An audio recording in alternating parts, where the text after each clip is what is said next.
Hey friends, what's up? Welcome back to Babylon Talmud. Today we're studying Daf Kuf Aleph, Daf 101 of Masechta Yevamos. Friends, today we wrap up the 11th parak of Masechta Yevamos. We start the 12th. The 12th parak is called Mitzvahs Chalitza. Talks about Chalitza. Interesting stuff. Let's get started. So we're going to start mamash all the way at the top of Daf Kuf Aleph Mud Aleph. Hayush name Kayanim B'chulei. Okay, I mean it's not really related to the Kohanim part, but as far as I understand. But basically it's talking about where you have this kid, you don't know who the father is, right? It could be, his mother kind of was with two men within 3 months of each other, and we don't know if the father is the first fellow or the second fellow. So now, it's a big problem if you hit your father. Don't hit your father. Remember, Festivus. You know what Festivus is? Festivus is a yontif that was made up by George Costanza's father, Frank. And one of the minhagim there on Festivus was you had to fight with your father. So it's not a Jewish yontif. So anyways, they have an aluminum pole. That's what they have an aluminum pole. Anyways, so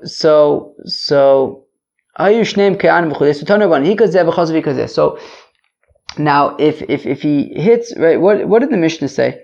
The Mishnah had said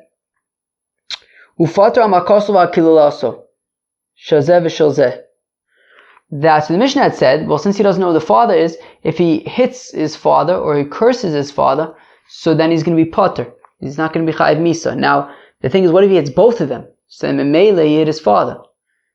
So Tana Rabbanan,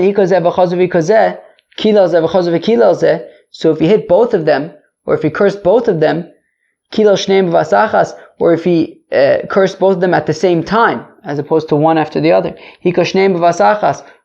right, or if he hit both of them at the same time, right? If he cursed both of them at the same time, if he hit both of them at the same time, chayiv.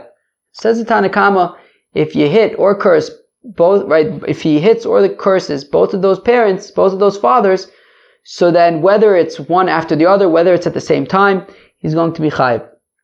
Rabbi Yehuda Omer says, Rabbi Yehuda, b'vas chayiv. If he hits them both at the same time, then he's chayiv, because when they warn him, they're saying, hey, don't hit, and then he hits, so he's chayiv. But if it's one after the other, well then it's he's potter, because each suffix is like a suffix hasra, right? It's right. They're going to warn him, don't hit your father. But how do you know it's actually the father? But if they warn him, don't hit your father, and hits both of them at the same time, so Memele hit his father. But if it's one after the other, it says Rabbi Yehuda is potter. Wait, what? Meaning Rabbi Yehuda said if it's one after the other, then you're potter. But if it's at the same time, then you're chayiv. But one second, we have a brayso that says that Rabbi Yehuda says that even when it's at the same time, you're potter. So we say that there are two Tanoim who were quoting the opinion of Rabbi Yehuda, and I guess one of them is right, one of them is wrong, but one of them was saying that Rabbi Yehuda's opinion is that if you hit, that in this case, if he hits both of his potential fathers at the same time, it'd be chayiv. The other opinion is that he's potter. My time in demand the potter. What's the reason, right? The one who says that you're potter.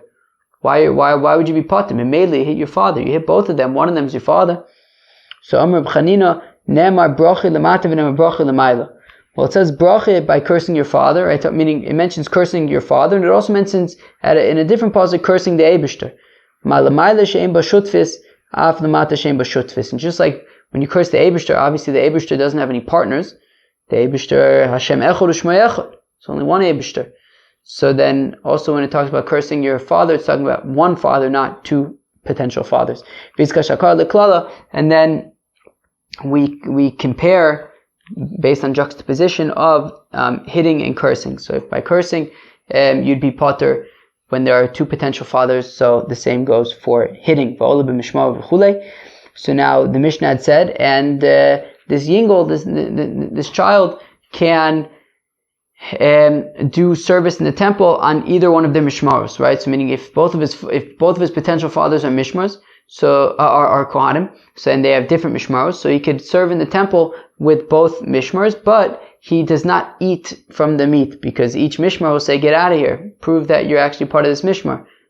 If you can't prove it, let us eat the meat. But if he's not going to be able to chop around the meat, then what's the point of going to the Beis HaMikdash? Lama Ola, what do you mean, what's the point? He says he wants to serve in the temple. What do you mean? What, is the whole point of serving a temple just to eat meat? So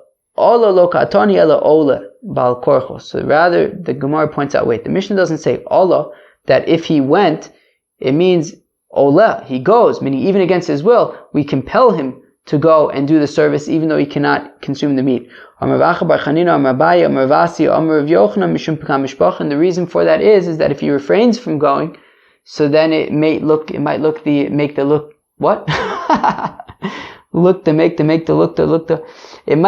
the mishmar look not good. But how come he's not coming? How come he's not participating? Right? It makes everything not look good. So therefore we say no, even if he can't chop around the meat, he should still go and participate in the service. Now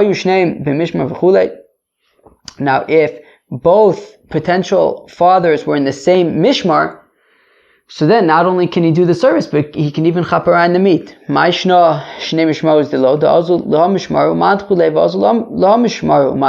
correct the Gemara 1 second. There's another detail that we're forgetting about over here, which is, what's the whole reason why, if he tries to chop around the meat from the mishmar of this potential father, they'll say, get out of here. And if he goes to chop around the meat from the mishmar of that potential father, they'll also say, get out of here, and prove that you're actually part of a mishmar, because that's exactly the point, right? Meaning he goes and says, hey, guys, give me some meat. They say, meat? What are you, nuts? Prove that you're part of our mishmar. We'll give you meat. But if you can't prove it, scram, skedaddle. So, mishmar echad nami. But the Gemara says, wait a second, you're forgetting something. Even within one mishmar, still, ozalahai base of madchule, right?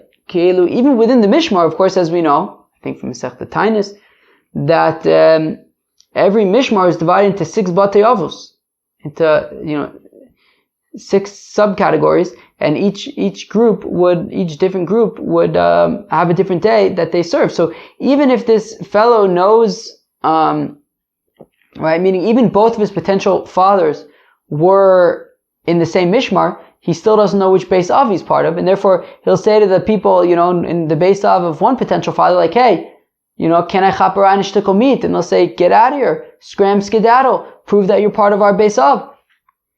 So, Amr Papa Achi Kamer Ma Yushneim Mishmar Echad Uveis Av Echad Noto Chelek Echad. No, so rather says Papa, no, what the Mishnah is saying is that if both fathers were in the same Mishmar and the same Beis Av, okay, so then he could say, fellas, give me the meat, I want to chop around, because I'm definitely in this mishmar and in this Beis Av, Hajan Allah, Nosin ala Anusa. Okay, we'll come back to you, Perek Nosin ala Anusa. Excuse me, let me do a big yawn and a stretch. You don't need to hear this, give me a second. Alright, I just yawned and it just stretched. Alright, let's go weiter. Starting the next Perek, Mitzvahs Chalitza Bishlosha Dayanin. Says the Mishnah that the mitzvah of chalitza is in front of 3 judges. Va'afilu shloshtan hedjotis, even if all 3 of them are hedjotis. Who can tell me what hedjotis are? I'm a hedjit. Kilu, not a rabbi, nothing special, right? So, kind of like if anybody's ever done Ataras Nedarim before Rosh Hashanah. So, you just got 3 people to sit down over there. You just chop 3 people from shul. That's shlosh hedjotis. So, says the Mishnah, mitzvahs chalitza b'shlosha dayonim v'afilu shloshta hedjotis. Even if all 3 are hedjotis, that's fine. They don't need to be like actual dayonim. Chalza b'minol chalitza s'ksherer. If she uses a shoe, it works. But really, ideally, you should use a sandal. Banpilya chalitza s'psula. But if you use a sock, if she takes the sock off of his foot, that doesn't work. V'sandal sheish lo ekev kosher v'shein lo ekev pasul. If the sandal has a sole on the bottom, so then it's kosher. If it does not have a sole on the bottom, pasul. Minarkuba lamata, from the knee and below, chalitza kshera, it's kosher. Minarkuba lamayla chalitza psula, but above, right, from the knee and above, it's pasul, right? So if you have a fellow who's an amputee, but he still has part of his leg below his knee, so then you could do chalitza. But if they had to amputate the leg even right above the knee, so then he'd be unable to. He's not a candidate for chalitza. Where am I? Cholzu sandal she'ein shelo. If they did chalitza with a shoe that doesn't belong to the fellow, or b'sandal shel eitz, or a wooden shoe, or b'shel small b'yamin, or if it was the left shoe on the right foot, chalitza ksheira, nonetheless the chalitza is kosher. Cholzu b'gadol shu yachol lahaloch bo. If the shoe was a big shoe, but nonetheless you're able to walk in it, or b'kain shu chofe es rov raglo, or if it's a small shoe, but at least it covers the majority of his foot, chalitza asa ksheira, it is a kosher chalitza. Okay, interesting stuff. Says the Gemara, so if all you need is 3 regular people, they don't have to be fancy judges, so then how come the Mishnah mentions judges? Right? It says mitzvahs chalitza b'shlosha dayanim v'afilu shlosha nejotis. You need 3 judges, but really you don't need 3 judges. They could just be regular people. So why mention 3 judges? So Akamashmalan is letting us know diba'inan b'shlosha sheyodim lahakros kein dayanim. No, it means that you need 3 people who, even if they're just regular people, at least they know how to sort of, what's the word? I guess read, but that's not the word I'm looking for. To the people, like dayanim know how to read to the people. Meaning, there's like the judges have to tell the people what to say, right? Remember, right? We saw the chalitza from Tehran.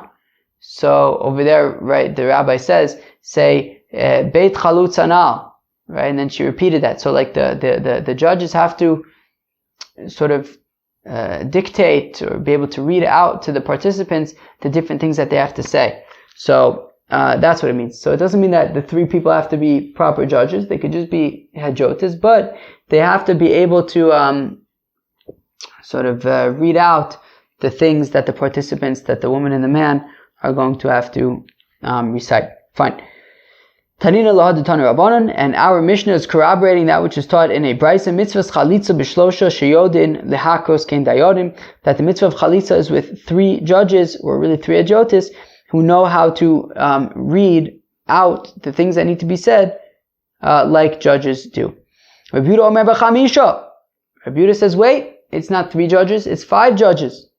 My taima, the Tanakama. So now says the Gemara, so now we're going to get into kind of a not extremely lengthy, but like a medium lengthy kind of, not quite spaghetti, maybe like, what's that other one called? Fettuccine kind of thing, or maybe even like a fettuccine maybe. But going to go back and forth. We're going to explore the opinion of the Tanakama, who says 3, and Rabbi Yehuda, who says 5, and explain how they get to their opinions. So we're going to do this for a little bit. So now, fine. So the Tanakama says 3 judges. Rabbi Yehuda says 5 judges for chalitza. My time at the Tanakama. How come the Tanakama says 3? Titania, as we learned in the Brisa, Zikenim Shnayim. Well, the pasuk says in the context of chalitza, it says Zikenim. What does it say? So Zikenim is plural. Shnayim, that means 2. You cannot have a court that's an even number. They have to be able to, it has to be an odd number, so that they could make a decision with the majority. So you add a 3rd, and now you have 3, and that's how you get to 3. Rabbi Yehuda Omer says, Rabbi Yehuda Ziknei Shnaim Zikenim Shnaim. Rabbi Yehuda says, wait, the pasuk also says Ziknei. The pasuk says, V'karlo Ziknei Iro. So Ziknei is 2, Zikenim is Shnaim, another 2. So Rabbi Yehuda says it's 2 plus 2, and then you can't have an even bezin, so you add another one, and that's how you get to 5. With Tanakame. So now we go back and forth explaining different words. So with Tanakama, Hai Zikne Mai Ovidle, what does the Tanakama do with Zikne, which Rabbi Yehuda learns to learn out an additional 2 judges? What does the Tanakama learn out from Zikne? Mi Boile Lirabuye Hafilu Shloshe Jotis. The Tanakama learns out from Zikne that they don't have to be actual judges, they could just be, right, it comes to include even Hajotis. For Rabbi Yehuda, Hajotis Minolis, and how does Rabbi Yehuda know that we can include Hajotis? Nafkele mi le'ene. Well, Rabbi Yehuda learns that out from the word le'ene. What does the pasuk say?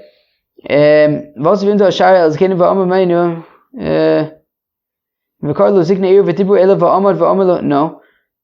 There you go, that one. It says le'ene. That we say le'ene prad lesumim. That when it says it has to be in the eyes of the judges to exclude blind judges. And from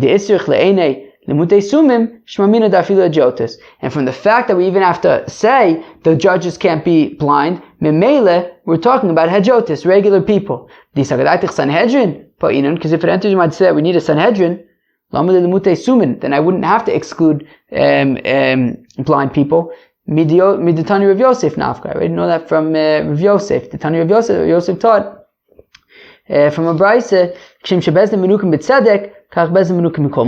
just like Bezdin is very, is clean in their righteousness, they also do not have any physical defects. Shenemar, as the pasuk says, that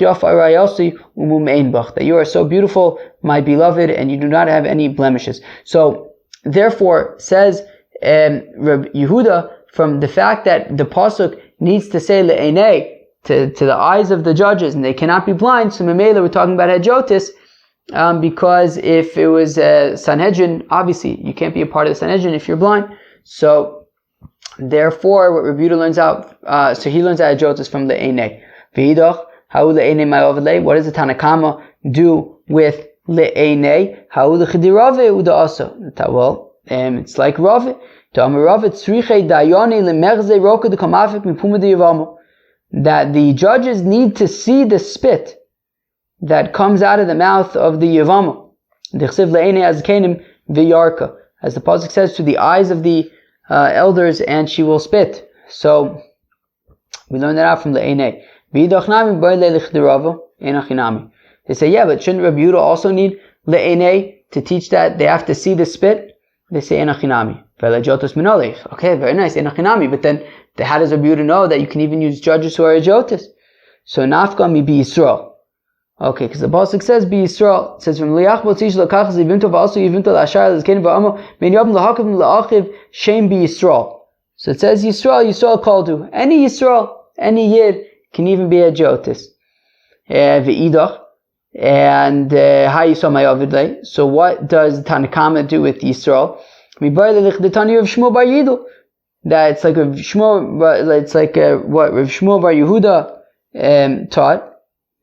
Be Yisrael, be Bezdin shel Yisrael, v'lo be Bezdin shel Gerim. That we're talking about a Bezdin of Yisraels, not a Bezdin of converts. V'idach be Yisrael achrina ksiv. And Rabbi Yehuda, how does he know that it has to be a Bezdin shel Yisrael, not a Bezdin of Gerim? Well, there's another pasuk that says Yisrael, it says V'nikra shmo be Yisrael beis chalut tzanal. So from that second Yisrael, we learn out that it has to be a Bezdin of Yisrael, not a Bezdin of Gerim. V'idach min b'ay le'chidutanya, and the Tanakama learns out from the second Yisrael. He learns out to Amr of Yehuda. It says Rabbi Yehuda Pam achas hayinu yoshvin lifnei Rabbi Tarfon, that one time we were sitting before Rabbi Tarfon, uva Yevamos la'achlotz, and Yevamos came to do chalitz v'amar lanu, and Rabbi Tarfon said to us, Anu kulchem chalutz hana'al. Everybody reply and say chalutz hana'al, right? Because it says v'nikra shmo bi Yisrael, they'll be called among Israel based chalutz hana'al. So everybody has to say chalutz hana'al. V'idach, and Rabbi Yehuda learns out mi v'nikra nafka. And the fact that it says v'nikra, that's how he learns out that you have to learn out that everybody has to say chalutz hana'al. Okay, fine. So we see, among other things, that the Tanakama says that chalitza has to be done before 3 judges. Rabbi Yehuda says 5 judges. So if we're saying from ziknei and zikenim, that's how we learn out numbers of judges. So then when it says also by yibum vikaru, or by chalitza vikaru, it says vidibru. So that should be another 4, right? Vikaru should be another 2. Vidibru should be another 2. Hachinami Rabbi Yehuda harei kantisha, Rabbanan harei kanshiva. So should we say that according to Rabbi Yehuda there should really be 9 judges, right? 5 plus 4. According to Tanakama there should be 7 judges, 3 plus 4. No.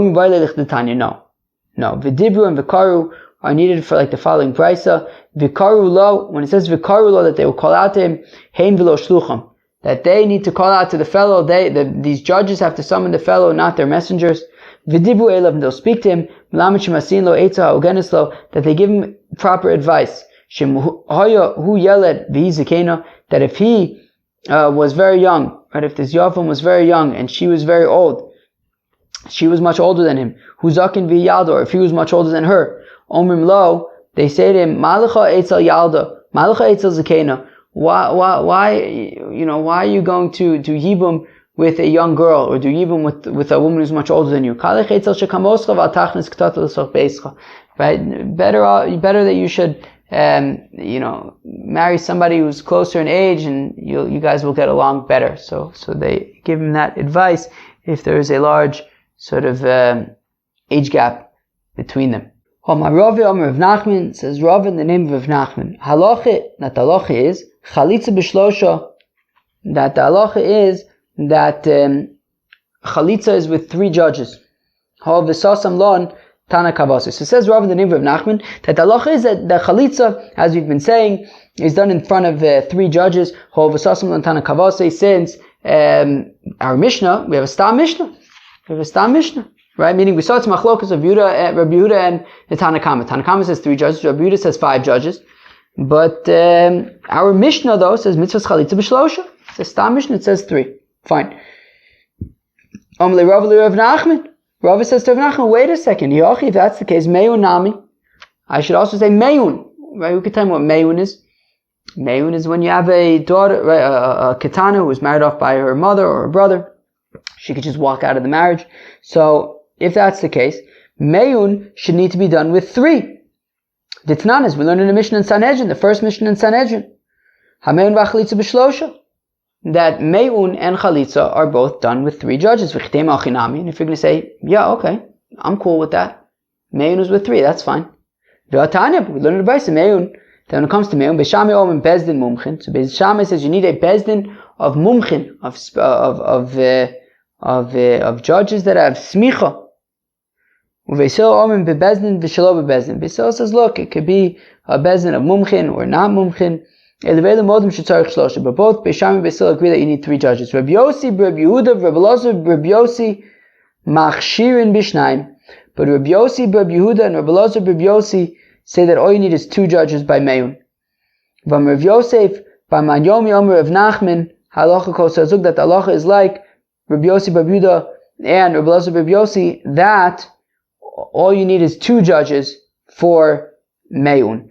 So therefore, if we're saying that Chalitza is with 3 judges, because we have a Stam Mishnah, but we also have a Stam Mishnah saying that Meyun is with 3 judges, and yet we seem to be saying that the halacha is that all you need is 2 judges by Meyun. So Asum Chad Stama V'Acha Trei Stami. So the Gemara says, well, by Meyun we have 1 Stam Mishnah, just the Stam Mishnah in Sanhedrin that says Meyun V'Chalitza B'Shlosha. But over here we have 2 Stam Mishnahs. We have our Stam Mishnah that says Chalitza is with 3, and in Sanhedrin also it said Meyun V'Chalitza B'Shlosha. So we see that, so we have 2 Stam Mishnahs saying that Chalitza is with 3, whereas only 1 Stam Mishnah that's saying that Meyun is with 3. Hasam Nami Trei Stami. But one second. We also have another Stam Mishnah that says that Meyun is with 3. The Tanan is, we learn in the Mishnah, Me'ano Shecholz B'Fanav Yiso'ena Mipnei Shehu Bebezdin. That we talked about a judge who does a Hataras Nedarim for a woman in order. I'm sorry, a woman who made a vow that she's not going to be with her husband. Then you have this elder, this judge who upheld that vow, that chacham who upheld the vow. So then to say that she cannot stay with her husband, he's not allowed to then go and marry her. But if men or shecholz b'fanav, but if she did meyun or if she did chalitza in front of him, yisa'ena, then he can marry her mipnei shehu bebezdin, because he's counting as a bezdin. So we see that davka meyun would have to be with a bezdin, with 3 judges. So we say, okay, fine, but still by meyun there are only 2 Stam Mishnahs, whereas by chalitza there's 3 Stam Mishnahs, right? Both of the Stam Mishnahs that mention meyun also mention chalitza, plus we have this our Mishnah that mentions chalitza and does not mention Meyun. But michte astama ve'astama, mali chad stam, mali trei stam, mali tlasa. To which the Gemara says, people, don't, you're getting ahead of yourselves. when it comes to Stam Mishnahs, it's not about how many there are, whether there's one or two, if, this one has one, this one has two, this one has two. If the halacha is like a Stam Mishnah, it doesn't matter if there's one or two or three. So therefore, we're saying, what I don't understand is that, okay, so we're saying that the halacha is like, right, like the Tanakama, that Chalitza is with three because we have a Stam Mishnah. And if we have a Stam Mishnah that says that Meyun is with three, so, or if we're going to say that the halacha by Chalitza is that it's with three because we have a Stam Mishnah, then the same thing should apply to Meyun as well. So it says Rav Nachman bar Yitzchak, look, the reason why we're saying that the halacha is that Chalitza is with three is because essentially Rabbi Yehuda admits, right, he retracted and agreed with the Tanakama that Chalitza is with three, that the Tnan is, we learn in the Mishnah, Smicha Zekenim Ve'egla Arufa B'Shlosha Div Rabbi Yossi Rabbi Yehuda B'Chamisha, that the Mishnah in Sanhedrin says that Smichas Zekenim, right, giving Smicha, which is the tradition of passing on rabbinicality from one generation to the next, Ve'egla Arufa, as well as if you find a corpse in the middle of two towns and you don't know, where which town it's connected to, so you kill a calf in a valley. So that needs to be done with three judges, according to Rabbi Yossi. Rabbi Yehuda says with five judges. HaChalitza v'meyunim b'shlosha. And then we mention immediately after that Chalitza and Meyun is with three. V'lo kapalig Rabbi Yehuda. And Rabbi Yehuda doesn't argue. Meaning a second ago, he made his opinion clear that he feels that by Smicha Zekenim, by Egla Rufa, it's five judges. And yet, by Meyun and Chalitza, he's not arguing and saying five. So we see Rabbi Yehuda so Shmamina, Rabbi Yehuda Shmamina. So clearly, Rabbi Yehuda retracted from his opinion and holds that Chalitza is actually with three judges and not with five judges. So therefore, the Tanakama and Rabbi Yehuda agree that Chalitza is with three judges, and therefore that is how we know that the halacha is that Chalitza is with three judges. Omar Rava says, Tzriche Dayanim limikba duchta, that the Dayanim need to prepare a place in advance where they are going to do Chalitza. The Chsiv, as the pasuk says, ve'osu yivimta ashayir el zakenim, that the Yevama goes to the gate, to the place that was, that was prepared in advance to the elders. Rav Papa, Rafunu Beit of Yeshua, Abdi Uvda B'Chamisha, Rav Papa and Rafunu Beit of Yeshua did Chalitza with five judges. Keman, Rabbi Yehuda. So that sounds like it's like Rabbi Yehuda who says that you need five judges. V'ahadar Bey. But I thought that Rabbi Yehuda changed his mind, retracted, told like the Tanakama that all you need is three judges. They Fersume Milsa. The only reason why they did it with five judges was to make a little bit of more energy around the Chalitza, so people should, know that this Chalitza is happening. Rashi gives two reasons why. I'm going to read Rashi. The Fersume Milsa, the Chalutza he below Lintzeva the Kohen, that she's a Chalutza, and so she shouldn't get married to a Kohen. This way everybody will know. There's more people around. Inami delese inche v'likbatu Allah, or that people should come to marry her, right? They'll see that she's done Chalitza, and now she can get married to other people. Fine. Rav Ashi ikla levei Rav Kahana. Rav Ashi was visiting Rav Kahana. Amalei Rav Kahana says to Rav Ashi, Slik mar legaban, why don't you come to us, the maluye bechamisha, to fill in a bezdin of five, right? To fill in five for Chalitza.